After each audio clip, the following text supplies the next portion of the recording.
Misterios al anochecer, un programa que te interna en lo mejor de los enigmas, en los hechos misteriosos, la cultura y la buena música. Misterios al anochecer.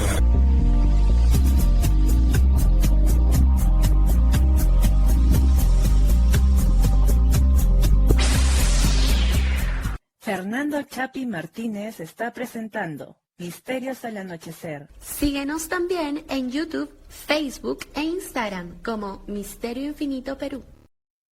¿Qué tal amigos? ¿Cómo están? Bienvenidos a Misterios al Anochecer, su espacio de enigmas, sucesos, para algunos imposibles, pero que nosotros sabemos que pueden ocurrir en cualquier momento, en cualquier lugar y a cualquier ser humano, más allá de los tiempos, más allá de otras circunstancias. También aquí hablamos de cultura, reflexionamos sobre espiritualidad, tenemos entrevistados que en realidad conforman una de las presencias, nunca mejor dicho, más importantes en este programa, con sus testimonios, cuando nos hablan de sus libros, de sus experiencias en primera persona o lo que han podido investigar.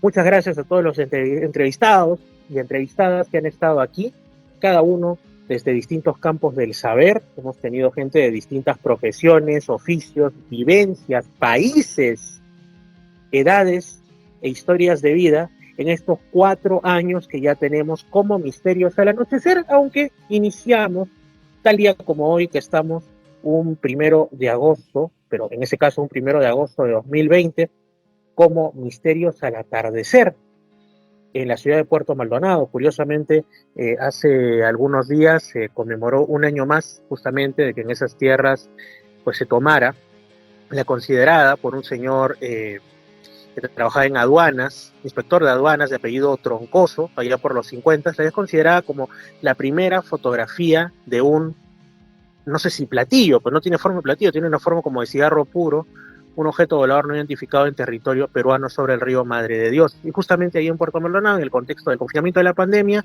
surge Misterios al Atardecer, como una manera de poner, digamos, en las ondas, de ver si había alguien más por ahí, si llegaba alguien más, estos sucesos narrados por mi persona, por Fernando Chapi Martínez. Han pasado, como digo, 4 años, han transcurrido muchas cosas y ahora estamos en 3 lugares del país y en 3 emisoras. Un saludo para los que nos escuchan en Radio Arequipa Internacional. Ahí tenemos poco más de un año en antena. También, por supuesto, en su página web, la www.radioarequipa.com. También para quienes están desde hace más tiempo, en realidad, desde 2022, mayo de 2022, en la región San Martín, las ciudades de Lamas, Tarapoto, toda la zona del Bajo Mayo, en Radio Estación Lamas 96.3 FM, y quienes están los domingos por la noche en los 99.5 de Radio Imperial 2 en Lima Sur. Por supuesto, también los que nos retransmiten gentilmente, incluso desde antes que nosotros saliéramos en la FM, en Edenex.es, la radio del misterio, el amigo Alberto Guzmán, allá en España. Estoy muy agradecido por este espacio que nos dan. Y por supuesto, todo queda después en Misterio Infinito Perú en YouTube. Misterio Infinito Perú en YouTube. Si usted, amigo o amiga, no está suscrito, pues lo puede hacer. Ahí puede acceder a los distintos programas que se van colgando progresivamente y también comentarlos, dar su opinión respetuosa, por supuesto, compartirlos y demás. Bueno, como digo, hoy estamos 1 de agosto de 2024. Vamos a empezar con las efemérides. ¿Qué ocurrió un día como hoy, pero años atrás? Bueno, resulta que un 1 de agosto, pero mucho tiempo atrás, se produjo una de las compras que cambió el destino de la humanidad en tiempo reciente, me refiero, y a nivel geopolítico.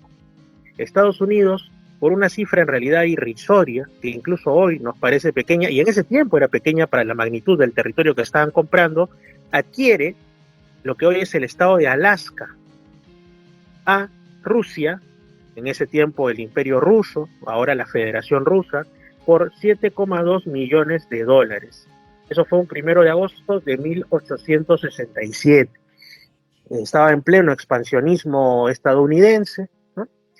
Pocos años antes habían consolidado la invasión, el quitarle prácticamente la mitad del territorio a México, faltaban todavía unos años para que a fines de ese siglo XIX le quitaran las últimas posesiones en América a España, que eran Cuba y Puerto Rico, y en Asia las Filipinas.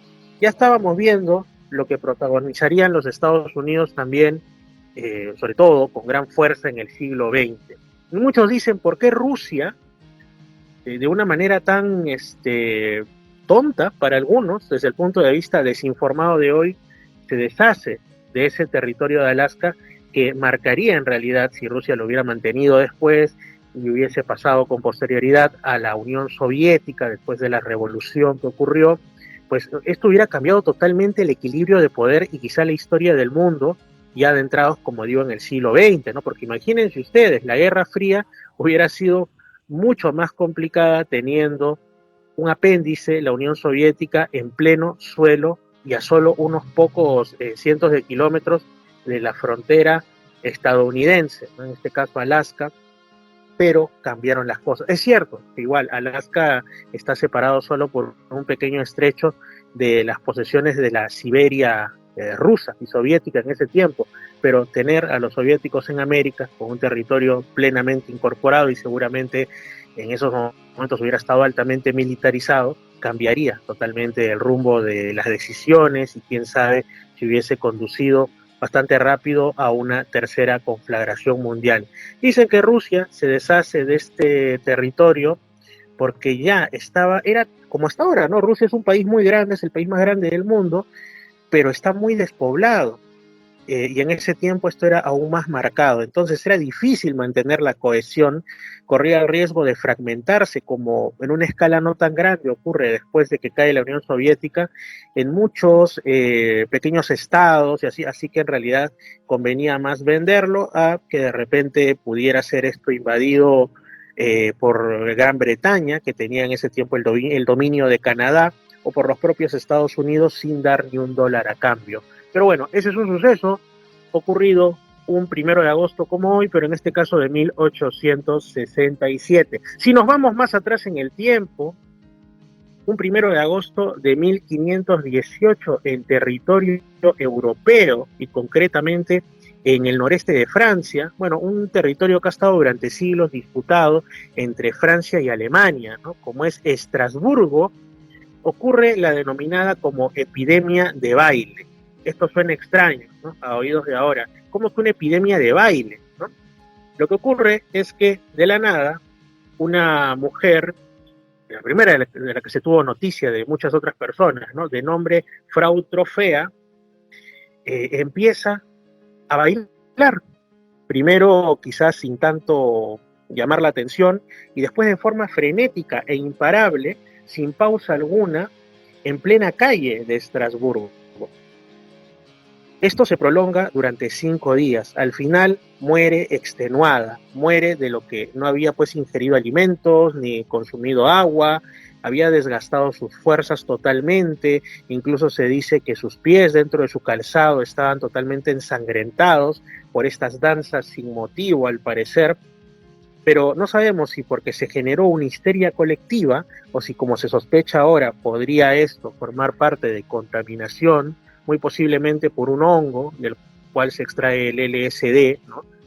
Conocido como cornezuelo del centeno, pues alguien habría consumido quizá pan o algo así que estaba infectado por este hongo y entonces habrían entrado en estas cuestiones. Pero como digo, no solo fue la desdichada señora Frau Trofea, sino al comienzo eran 30 personas que estaban convulsionando paradas, danzando, realizando unos movimientos cada cual más extraño que el anterior y que además se notaba en sus rostros que estaban sufriendo.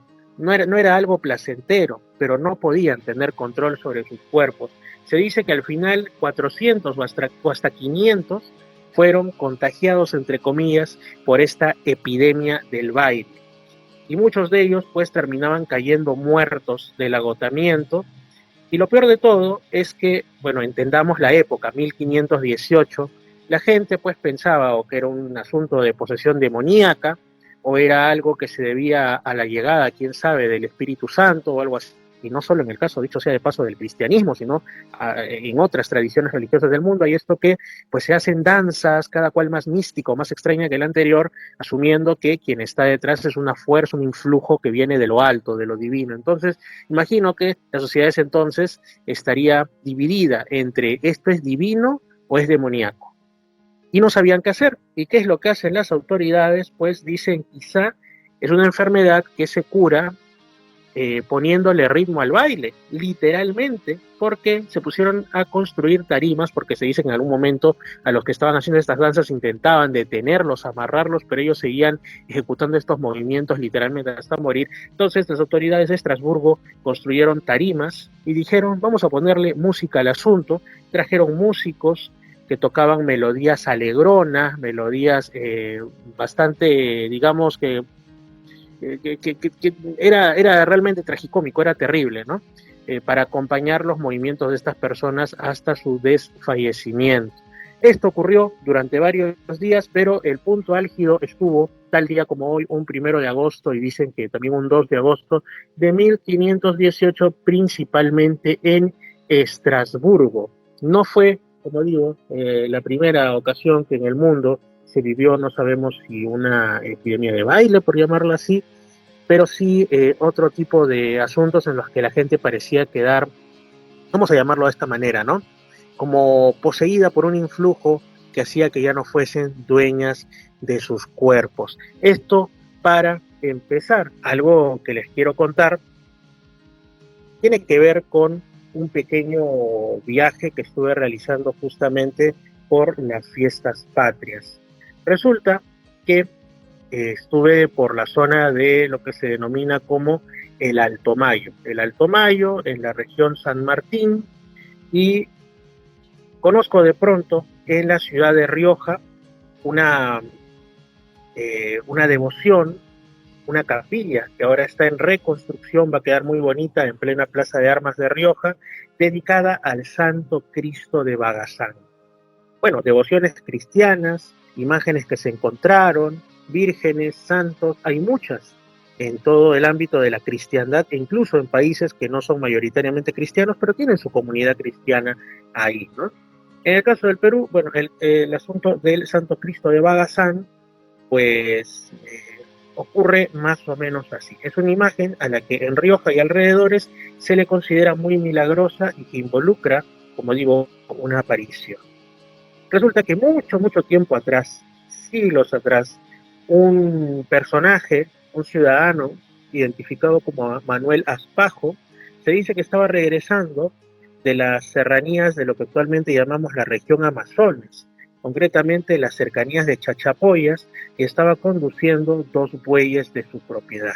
Era un viaje de muchos días, recordemos, no era que hubiese carreteras por las que pudieran transitar carruajes que además eran muy caros, ni que tampoco pues estuviese yendo a caballo, todo se hacía a pie, y faltaba bastante para que fuera como ahora, que había medios de transporte como los automóviles, ¿no? Entonces, este señor Manuel Aspajo tenía que transitar durante varios días.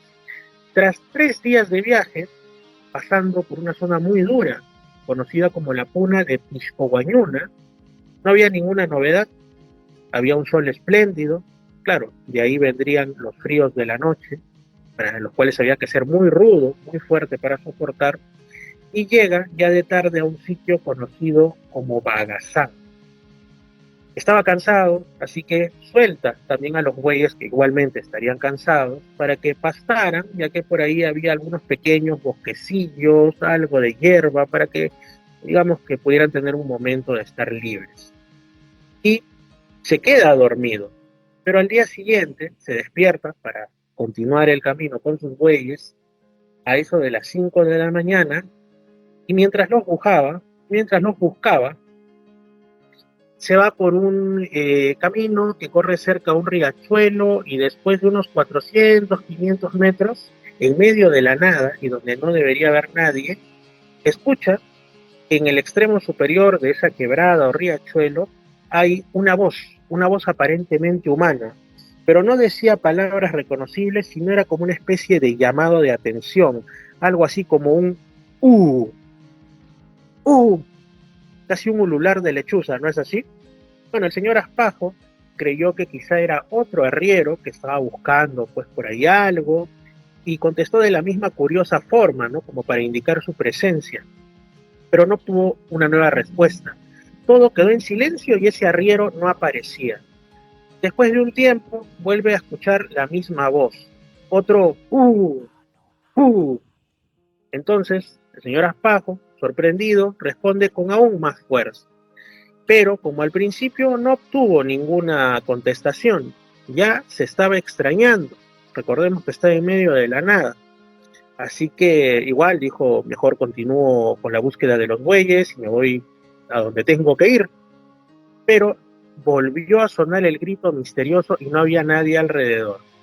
Bueno, estaba ante el misterio el señor Aspajo, así que decidió seguir por donde había escuchado, por donde intuía que había venido esa voz, ese llamado o lo que fuera.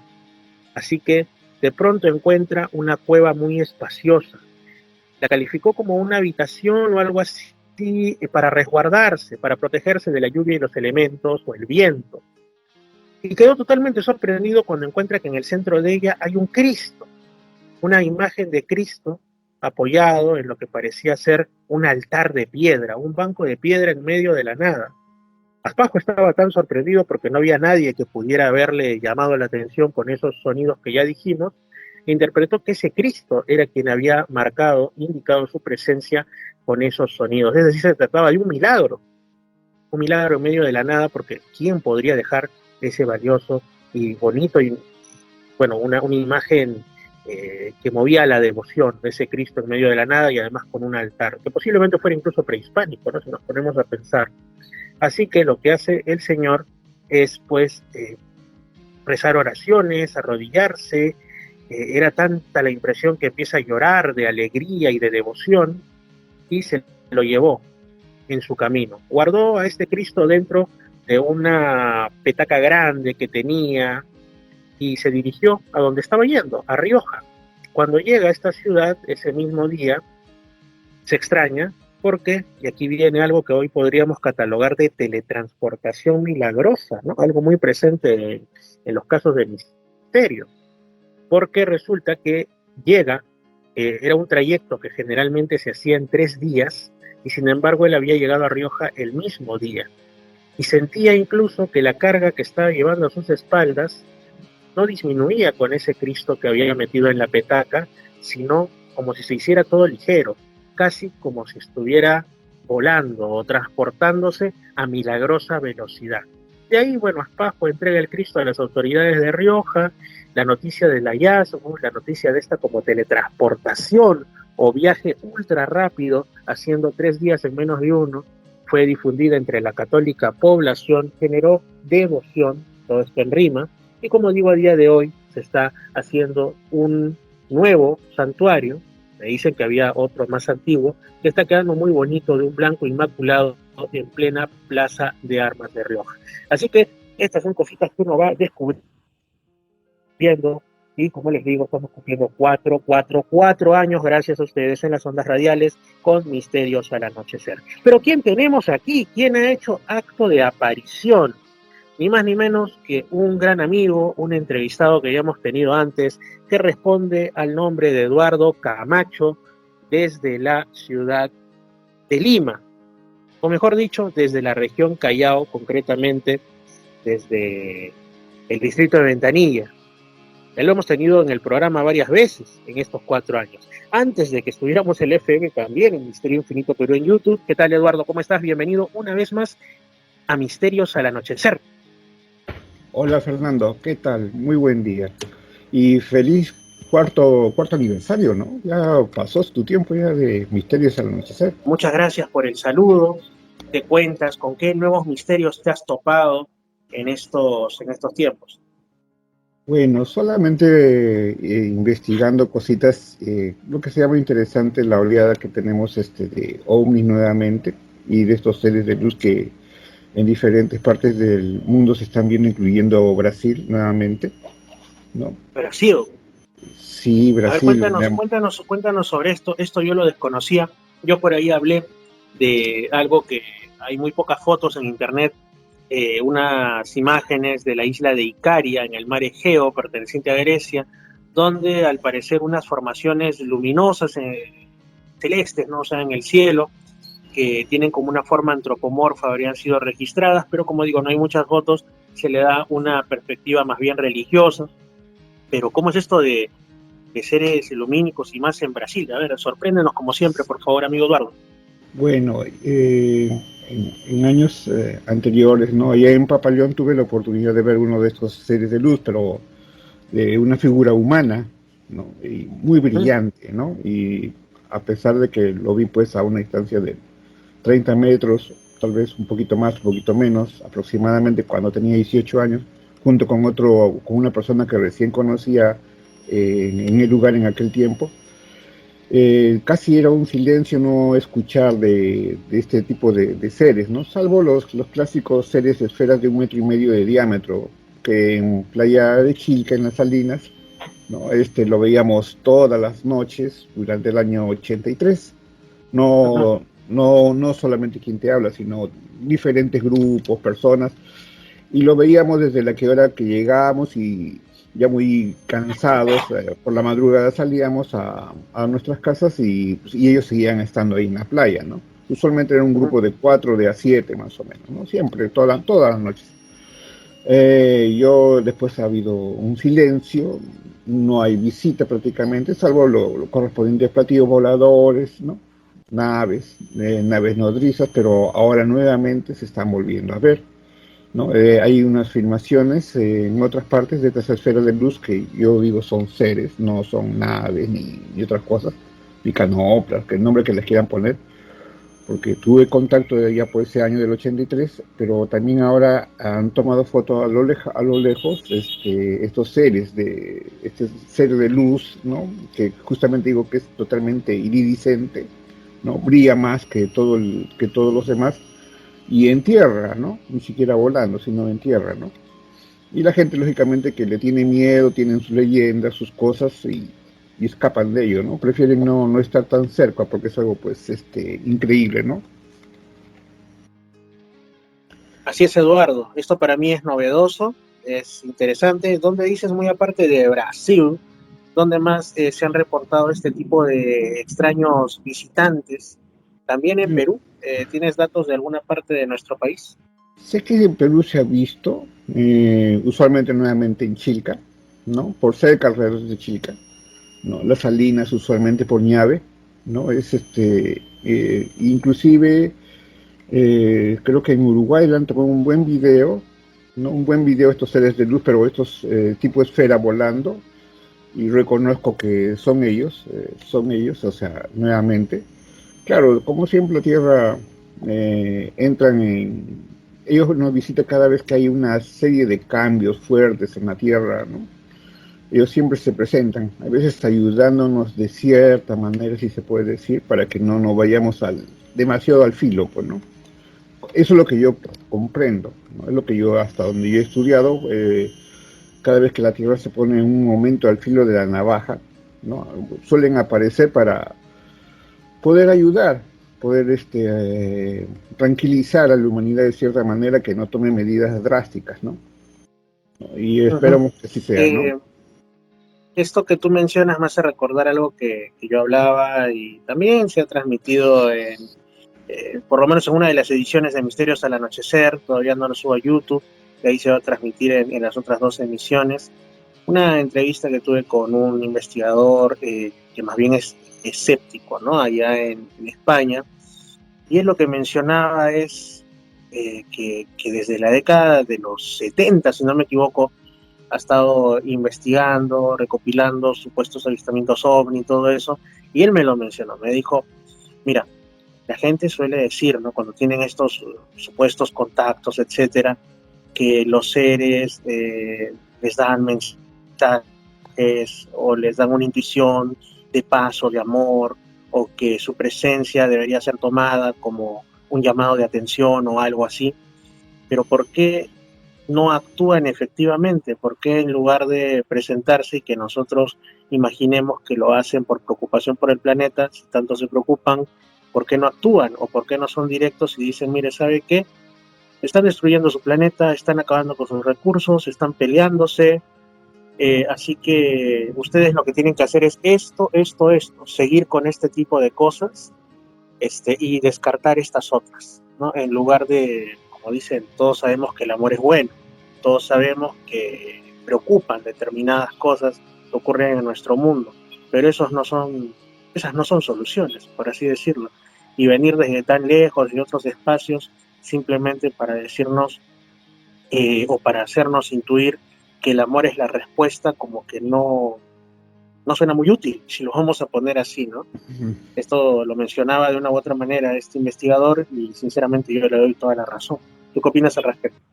Claro, pero precisamente se nos ha dado eso digamos, esa condición aquí en la Tierra por evolución misma a nuestro libre albedrío, ¿no? Nosotros precisamente tomamos esa forma de poder seguir evolucionando. Ellos no pueden, tienen como, digamos, un tratado de no interferir en lo que nos pasa porque sencillamente, pues, el humano se estancaría en su desarrollo mismo, ¿no? Y no progresaríamos. Pero es nuestra autodeterminación de poder crear algo mejor o algo, un infierno de todo esto. Lastimosamente el humano, pues, no, con todas las evidencias que tiene, toma otras direcciones, ¿no? Y volvemos nuevamente a redescubrir lo espiritual que somos, ¿no? Toda la energía del cosmos que en realidad somos, y con todo ello seguimos actuando a nuestra manera, hasta nuestro criterio, nuestra forma negativa de pensar las cosas. No podemos desarrollar eso, ¿no? Por más que lo tenemos en cara y por más evidencias que tenemos, es como negar ahorita el tema de los platillos voladores, ¿no? Eso no, con todos los videos que hay, claro, y hay mucha gente que falsea información para su bienestar, ¿no? O crea miedo, crea que los grises te van a jalar de los pies, o sea, en vez de tener una línea de desarrollo de conciencia, ¿no? Hasta toman esto para poder crear egos, motivos para poder distanciarnos, ¿no? Y así sea. Yo creo que si hasta, es como digo, ¿no? Si bajara Jesús nuevamente, otra vez lo vamos a matar, por más que él se ponga una placa ahí en su cuello que diga Jesús, igualmente él se va, o mejor dicho, la humanidad lo va a atacar, lo va a destruir. No cambia la humanidad, y tenemos eso de que nos pueden ayudar, sí, pero depende de nosotros de tomar la determinación, como pasó en el año 83. No, había este hombre que por poco presiona el botón en la Unión Soviética aquella vez para destruir toda la Tierra, ¿no? Pensando que esta persona sucedió una guerra contra Estados Unidos y él tenía el momento de presionar la bomba atómica y no lo hizo, ¿no? Menos mal. Eduardo, y últimamente, recientemente, porque hay muchas cosas, como suelo decir, ¿no? Que no se publican en redes, que se hacen cada uno por su lado y de manera silente, callada. ¿Has visitado algún otro lugar en el cual te haya sucedido algo singular que tú atribuyes al fenómeno OVNI? ¿O no has estado haciendo tanta investigación, tanta vivencia de campo? Tú sabes que más me preocupan no solamente el tema de arriba, ¿no? Porque lo de arriba también tiene que uno que actuar lo de abajo, ¿no? Tú eres partícipe de acá de la humanidad, no eres una persona inconsciente de lo que pasa a tu alrededor. A veces creen que hay mucha gente que la espiritualidad se radica en estar contactado con algún ser extraterrestre o de iluminación o esas cosas, sino que hay que trabajar sobre donde tiene uno a su alrededor, ¿no? Apoyar las causas que uno puede considerar positivas para el desarrollo humano, ¿no? De ciencia. He estado en investigaciones nuevamente que fui hace un tiempito atrás con el hombre sin rostro, justamente, ¿no? Que nos fuimos a esta zona de Olleros, ¿no? Y ahí encontramos unos petroglifos bonitos a la zona, y sin tanta dificultad uno ve los platillos voladores, las naves pasar, ¿no? Y no entiendo pues más bien por qué la gente no los ve, ¿no? O sea, la gente los mira, pasa la nave y todo, y Y a pesar de que lo ve, a pesar que se habla en ese momento, al día siguiente es un capítulo cerrado en su cabeza y no se habla del tema, ¿no? Luego sigue con... Yo creo que quizá podría venir esto, como tantas otras cosas, por el lado de la interpretación, ¿no? Porque hay tantas interpretaciones como personas. Esto depende de la historia de vida, de las creencias y de muchos otros factores, ¿no? Entonces, a veces uno quiere ser objetivo y a veces uno afirma que lo es, pero nadie lo puede ser al 100%, pero puede, digamos, tener una aproximación máxima hacia la objetividad. Entonces, lo que muchos ven puede ser en el cielo una luz que se mueve, lo que siempre digo, ¿no? Una luz se mueve, pero quizá para los pobladores o la gente que tiene mucho que hacer, mucho trabajo, han tenido un día difícil de lucharla, simplemente eso que está pasando por arriba, pues, es un satélite, que quizá lo sea, o que será pues alguna aeronave, algo por el estilo, pero para alguien que ya va condicionado por el asunto de ver algo anómalo en el cielo, ya le pone el título de platillo volador. O sea, ni siquiera ven que es un platillo, porque básicamente es una luz moviéndose de forma posiblemente extraña, con un movimiento tripulado, inteligente, ¿no? Dirigido más que tripulado, y ya le ponen platillo volante. Entonces, para el resto no es algo tan sorprendente porque no le dan ese contexto que ya incluso nos lleva hasta aceptar la vida inteligente de otros mundos que nos visitan. Yo creo que por ahí puede ir la cuestión.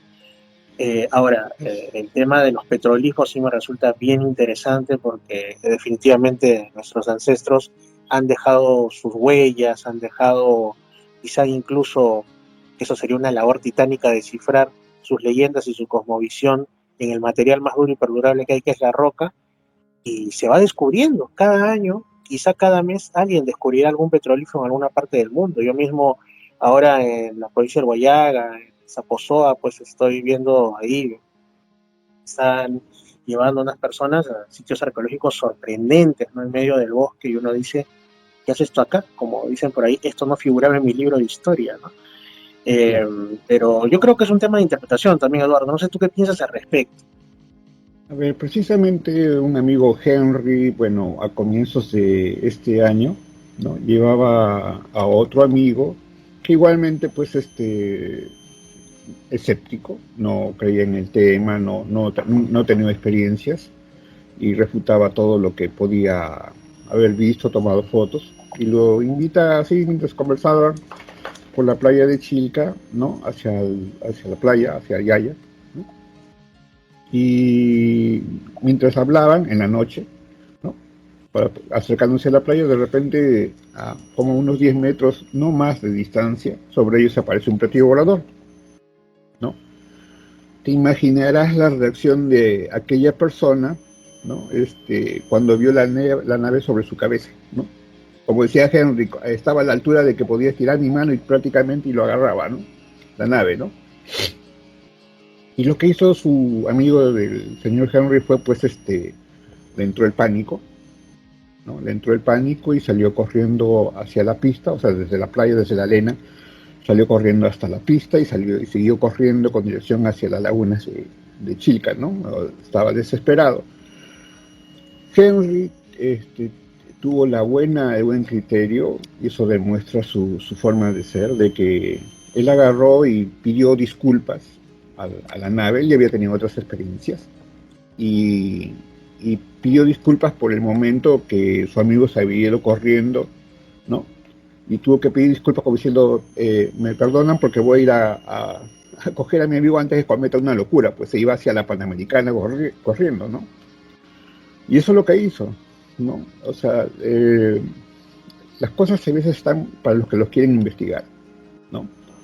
Está el eje dispersa, está las zonas de petroglifos allá en Cusco Chico, lo que conocemos ahí ¿no? en Coyursayana, ¿no? Todas estas investigaciones arqueológicas que narran toda la gran matemática de esta zona que tiene la influencia yauyos, chancas, el origen del Tiahuanaco, la realidad donde se origina el Aymara en estas zonas, ¿no? Es la zona al sur de Lima, ¿no? Y no es porque uno diga, sino que ahí están las evidencias, ahí están en los petroglifos está toda la matemática, o patrones, considero yo, de toda la línea de Nazca, están ahí, ¿no? Son petroglifos de hasta 266 metros de largo, ¿no? ¿No? Hay algunos que tienen más o menos esa longitud, ¿no? De 266 por 266, y todos son puntos detallados, que es toda una yupana, una matemática inca. Pero yo hay veces en esas cosas estoy solo, ¿no? Preferible para la ciencia es taparlo, para la ciencia de nosotros, es taparlo, ocultarlo, echarlo tierrita y decir y decir otras tonterías, ¿no? Que ahí se hacían rituales, pero son matemáticas, no es que no es un concepto abstracto, ¿no? De pensamiento, de danza, de bailes o de creencias, sino que no se investiga lo medular, la matemática que está ahí, porque esa matemática que me está indicando, primeramente, ¿no? Los equinoccios de verano, invierno, o sea que hay una matemática con respecto a la Tierra, ¿no? El sistema de los diferentes puntos, el sistema de constelación que se refleja en esa zona, en un gran plano, ¿no? De unos 7 kilómetros, que está ahí en Lima, en esa zona de Cusco Chico. O sea, no es por creer, no es por vagar la mente, ¿no? Pero ahí hay hasta mucha matemática habla sobre planos de 13 planos, ¿no? Que son para otro tipo de estudio, ¿no? Y eso es lo que yo pido muchas veces, ¿no? No es un juego de cartas, no es un juego de azar, sino es un juego de descubrimiento y de abrir la mente. Así es. ¿Y qué opinas tú sobre estas teorías que ahora están teniendo bastante alcance? De hecho, están teniendo bastantes seguidores convencidos, o por lo menos gente que les da una oportunidad, que de eso se trata cuando uno investiga, no solamente darle oportunidad a lo que nos confirma nuestras creencias previas, sino también a lo que incluso nos las confronta, ¿no? Las pone contra la pared ahí, a que nosotros las reevaluemos, ¿no? Por ejemplo, aquí en el programa y en muchos otros programas más grandes que y en muchos otros canales, en realidad, en muchos lugares tienen entrevistas con investigador y autor José Antonio Caravaca, ¿no? Que es el creador de la llamada teoría de la distorsión, que además también hay otras que van por los mismos cauces, ¿no? Y que enfocan al fenómeno ovni, sobre todo a los casos de alta extrañeza, a los de, vamos a llamarla así, máxima cercanía, ¿no? Cuando uno está ya pues, como tú mencionaste, a una estirada de brazo de tocar el fenómeno o algo así. Y lo que me parece interesante es que Caravaca, a diferencia de otros que tratan de darle pues una explicación psíquica, como prácticamente que fuese una alucinación o algo así, no, él dice estas cosas dicho de una manera muy sencilla y seguramente con imperfecciones de mi parte, ¿no?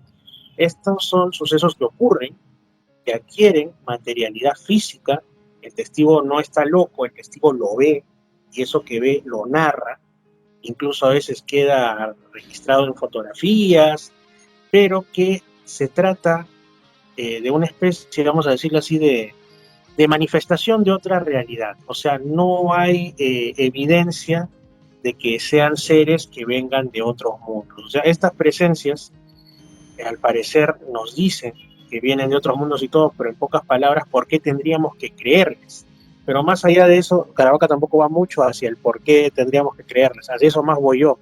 Pero lo que dice es que se trataría, pues, digamos, de algún tipo de interacción, no sabemos de lo que él llama el agente externo, ¿no? O sea, algo desconocido que cuando conecta con la mente humana es traducido por esta con una cierta materialidad y siguiendo lo que el espectador tiene en sus esperanzas, en sus creencias en ese momento, ¿no? Antes, pues, cuando las personas pensaban en que existían, qué sé yo, los elfos, los gnomos, las hadas, veía efectivamente elfos, gnomos y hadas. Hoy día esperan ver seres de otros mundos y se les aparece el enanito gris malévolo o se les aparece el ser angelical que dice que va a dar amor universal en la vida del testigo, ¿no?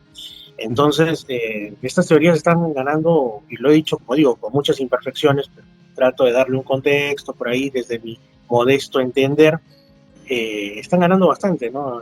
Digamos, medicamento, aunque por supuesto la que sigue siendo más fuerte es lo que le llaman la HET, o sea, hipótesis del origen extraterrestre, pero que en realidad tiene más popularidad, digamos, entre la gente llana, entre la gente de a pie, que entre no necesariamente un consenso entre los investigadores, digamos, sobre todo los más experimentados, valga la redundancia, no sé, los que tienen más tiempo en esto. No sé qué opinas tú sobre estas nuevas teorías, hipótesis u otras que lo ligan más hacia lo que llamaríamos seres espirituales o con los sucesos paranormales o un amplio etcétera, o por supuesto con los recovecos insospechados Claro. de la mente humana. Mira, te hago recordar una experiencia de un evangelista, ¿no? Muy devoto él de su fe, de sus creencias, y él pues había considerado de que ¿cómo se llama? Que en el cielo había pues niveles, pues, ¿no?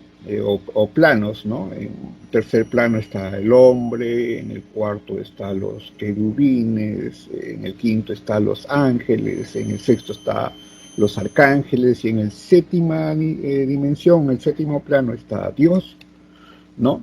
Según su comprensión y forma de él de querer expresar de lo que él trataba de entender en ese momento, ¿no? Pero había tenido una experiencia de que había visto un platillo volador, ¿no?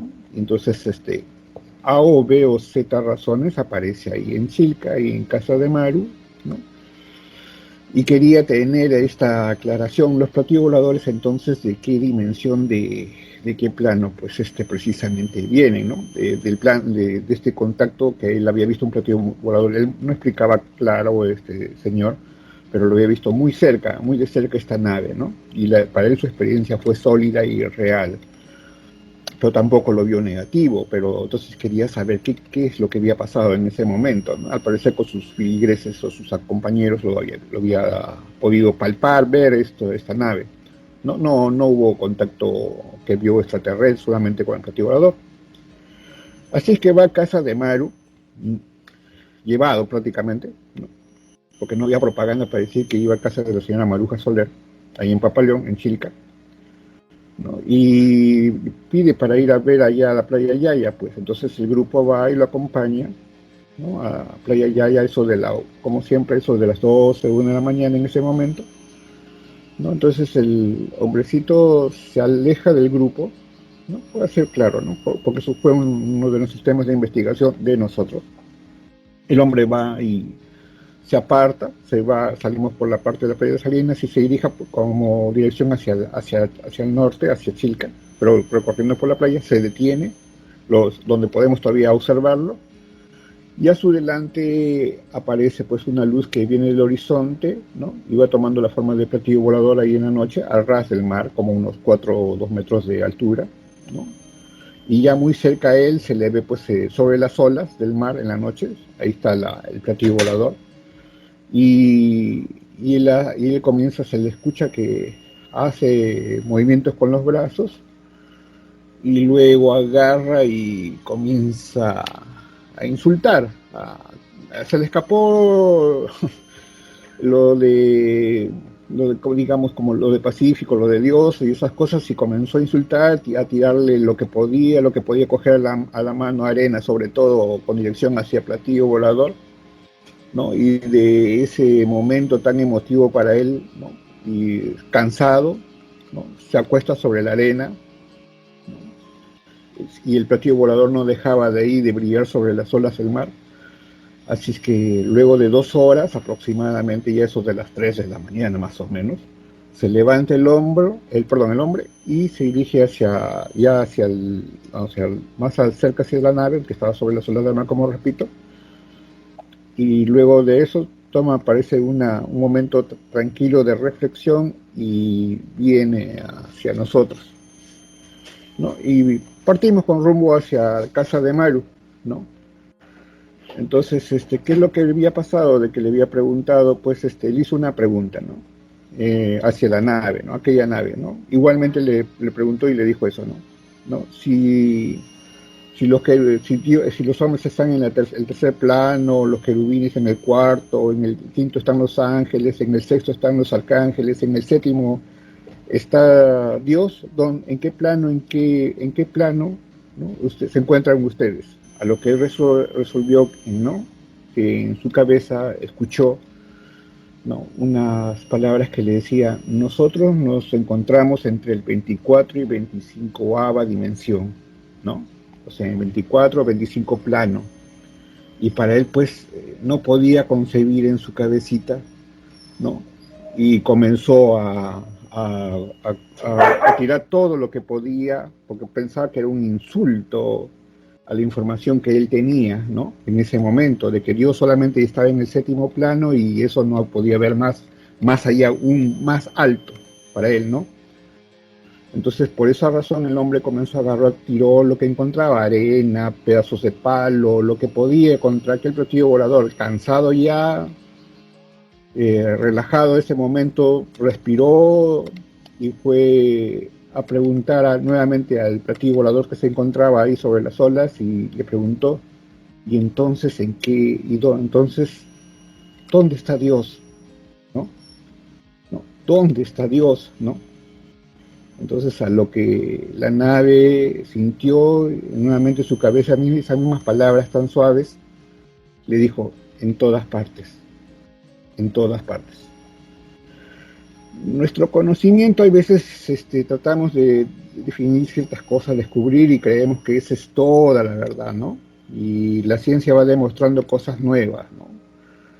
Igual hay veces en sí hay algo de realidad, porque uno vive a veces cuando se acerca hacia ellos, pues sufre ciertos cambios, ¿no? Ve al mundo de otra manera, y si tiene uno la oportunidad de estar cerca de ellos, pues precisamente pues hay veces como digo, ¿no?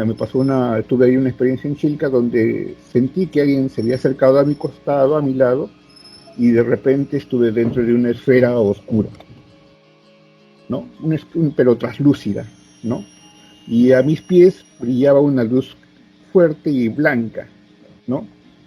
Y sentía muy bien esto, o sea, lo veía, lo palpaba, y estaba viviendo la realidad del amigo, del ser, el hermano que me estaba acompañando a mi costado, ¿no? Pues ya está a un nivel más grande y tiene, pues, controla otros niveles, otros planos, ¿no? Doy gracias por ello, por la experiencia, pero es otra realidad, ¿no? Entonces, como dice al hombre que estabas comunicando, ¿no? Que estabas informándonos, pues sí, en parte es cierto, porque uno cuando tiene contacto con estos seres, ¿no? Viven otros planos, viven otras maneras, y a veces tratamos nosotros de darle la explicación, la información pobre que tenemos en nuestra cabeza, ¿no? Es como si un niño ni un niño siquiera, que está caminando y de repente hablar con una persona universitaria sobre matemáticas o física o mecánica o ciencias, pues para un bebé es imposible, no es información y es demasiada, ¿no? Lo mismo pasamos nosotros, ¿no? O sea, algo, pero de todas maneras algo queda en nosotros, ¿no? ¿No? Y a veces ellos van por delante de nosotros. Ese es mi concepto, ¿no? Ellos van por delante de nosotros en cuanto a tienen más experiencia, más conocimiento, viven otras realidades inclusive, ¿no? Bien, Eduardo. Y finalmente, hay algo que tú dijiste cuando estábamos casi empezando a conversar, que es respecto a lo que muchos cuentan sobre lo positivo en cuanto al mensaje, en cuanto a las características, o lo negativo de determinadas apariciones, vamos a decirlo así, relacionadas al fenómeno ovni, a estas cosas. Y entonces ahí viene que yo sé que hablar de experiencias negativas es a veces inquietante, no deja una buena impresión, pero es que, como dicen, como es arriba es abajo y viceversa, que hay de lo bueno, de lo malo, de lo bonito y de lo feo, y es perfectamente posible que en otras esferas, ya sea espirituales o físicas, también haya, aunque suene esto muy simplón, lo bueno y lo malo, o los buenos y los no tan buenos o malos, ¿no?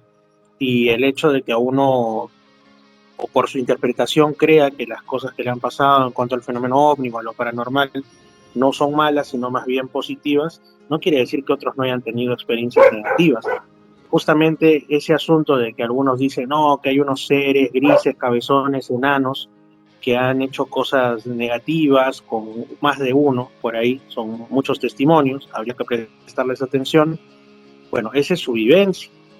No la podemos invalidar por el hecho de que haya otros que afirmen que han tenido experiencias con distintos seres y que han sido hermosas, positivas, y que les han cambiado la vida para bien, supuestamente, ¿no? Entonces, ¿por qué es que tú consideras que estas experiencias negativas no deben ser tomadas en cuenta? Si más bien en la investigación se toma, como se dice, lo que a uno le gusta y le convence, y también lo que uno preferiría que no exista, que a mí me ocurre. Claro. En el caso del libro azul, por ejemplo, ¿no? Si alguien tiene el antiguo libro azul, no lo que dicen la actual gente entendida, entre comillas, ¿no? Hablaban pues del comandante a cargo de la investigación del libro azul, ¿no? Y ojo, pues, ¿no? Esto lo tomo como una cosa de ciencia, no como un tema de que tengo una afiliación política. Pues yo no tengo afiliaciones políticas así, no considero muchas cosas. Pero el caso de los norteamericanos, y lo habían escrito en el libro azul muy claramente, donde precisamente este comandante tuvo un contacto, ¿no? Y luego se lo llevaron y vio que pues en ese lugar pues no había, ya pues lógicamente habían cambiado el asunto de la guerra, no existía la pobreza, vivían inclusive por mucho tiempo, decía él, ¿no? Las enfermedades habían sido pues borradas y todo lo demás, ¿no? Y donde el dinero no existía, ¿no? Regresado a él, luego lo regresan a la Tierra después de haber tenido este contacto creo que los desiertos de Arizona, y él pues acusa a los extraterrestres de comunistas, ¿no? Porque su civilización era así, o sea, todos para todos, todos para uno y uno para todos, y lógicamente el cerebro norteamericano pues estaba precisamente a luchar en contra de todo esto, ¿no? O sea, de todo lo que sea comunismo, ¿no? Y hicieron hincapié, ¿no? En grandes investigaciones, según ellos, y todo lo demás, que dieron más bien por grado una desinformación tremenda, ¿no? O sea, más si resaltaron los casos de extraterrestres que abducieron gente, les pusieron chip, ¿no? Los mataron, ¿no? Y inclusive sacaron leyes, ¿no? Y son leyes que están escritas ahorita mismo, no es que uno diga no existe esa ley, es una mentira, es una tontería, ¿no? Que hablan pues precisamente de que nadie puede tener un contacto extraterrestre, está prohibido tener un contacto, ¿no? Sea de tercera, cuarta categoría, ¿no? Un contacto físico directo, no se puede tener, está prohibido por ley en los Estados Unidos, supuestamente de algo de lo que no existe, ¿no? Y es más, si alguien tiene el contacto, pues tiene que informar rápidamente a las autoridades. Bueno, son cosas, ¿no? Más se gasta dinero en cosas que no lo son, ¿no? Y se desinforma, ¿no? Se desinforma. Hay toda una máquina de desinformación, ¿no? Yo no dudo de que, lógicamente, haya habido contactos que no sean positivos, ¿no? Pero vuelvo a decir, ¿no? Nos hemos vuelto más amarillistas, ¿no? A cualquier información sana, hasta de ciencia, ¿no? Seguimos con la teoría de la relatividad, y eso es por eso, porque ya se sabe que los platillos voladores, ahí se les escapa la información de que encuentran naves que viajan a 5 o 4 veces la velocidad de la luz. Ya por ende, te dice que la teoría de la relatividad está equivocada, ¿no? Si hay cosas que viajan a mayor velocidad de la luz, ¿no? Y entre ellos, suelto la noticia, el pulso electromagnético, ¿no? Que se puede desplazar esta energía, esta velocidad entre 4 a 7.1 velocidades de la luz, pero nosotros seguimos a que no, eso no puede ser cierto, ¿no? Entonces, ya se ha planteado nuevamente la teoría de la relatividad, ¿no? Nuevamente porque se considera equivocada. ¿Por qué se considera equivocada? Porque aceleración cero no existe, ¿no? Aceleración cero no existe, es aceleración cero, no existe. Pero seguimos en la misma, ¿no? Más comprendemos la farándula de un celular. Ignoramos cómo funciona un celular. No nos interesa, ¿no? Cómo las fuerzas de energías cósmicas funcionan en el espacio, no la comprendemos. Si la gran mayoría me dice de que los movimientos de la Tierra, ¿no?, son dos, la gran mayoría me diría que son dos los movimientos de la Tierra, son de traslación y rotación, aunque la ciencia dice que son 4, aunque yo digo que son 5.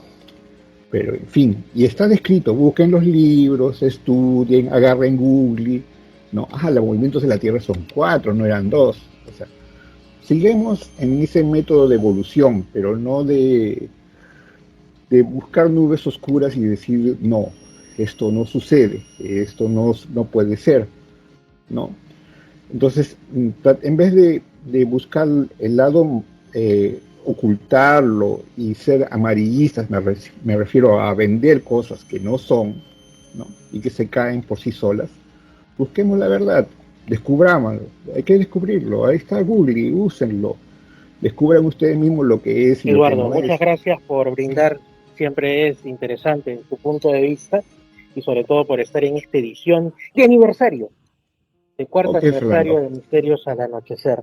Te mando un gran abrazo hasta allá, hasta Lima, y esperemos y de hecho van a haber nuevas ocasiones. Saludos, amigo. Un abrazo, Fernando. Pásenla bonito. Amigos, ha sido todo por hoy en Misterios al Anochecer. Soy Fernando Chapín Martínez y quiero agradecerles por su sintonía. Nos estamos escuchando, Dios mediante, el día de mañana en Radio Arequipa Internacional FM, como siempre de lunes a viernes, y si están en Radio Estación Lamas o en Radio Imperial 2 de Lima Sur, dentro de 7 días. Un fuerte abrazo y también saben, ustedes lo saben, que me pueden ubicar mediante Misterio Infinito en YouTube. Todos los programas en esta andanza que ya tiene 4 años, y no es gracias a mí, sino gracias a ustedes y por supuesto a los invitados. Un fuerte abrazo, Dios los bendiga y que tengan muy buenas noches. Chao, amigos. Felices 4 años, Misterios al Anochecer. Lo que no suena en otros lugares del dial, suena en Misterios al Anochecer.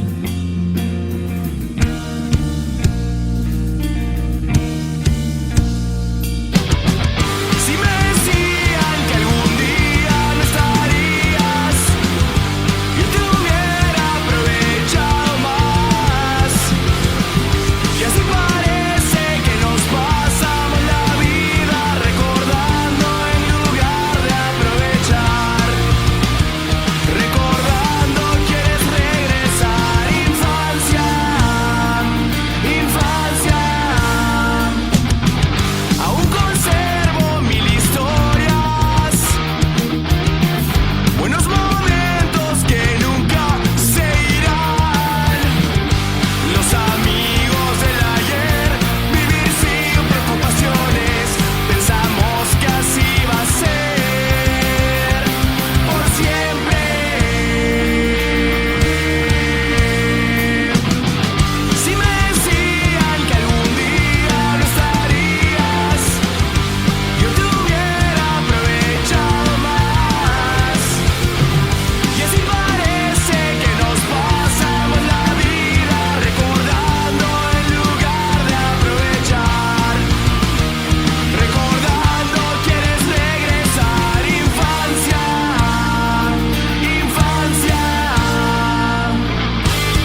escuchando Misterios al Anochecer. Síguenos también en YouTube, Facebook e Instagram como Misterio Infinito Perú.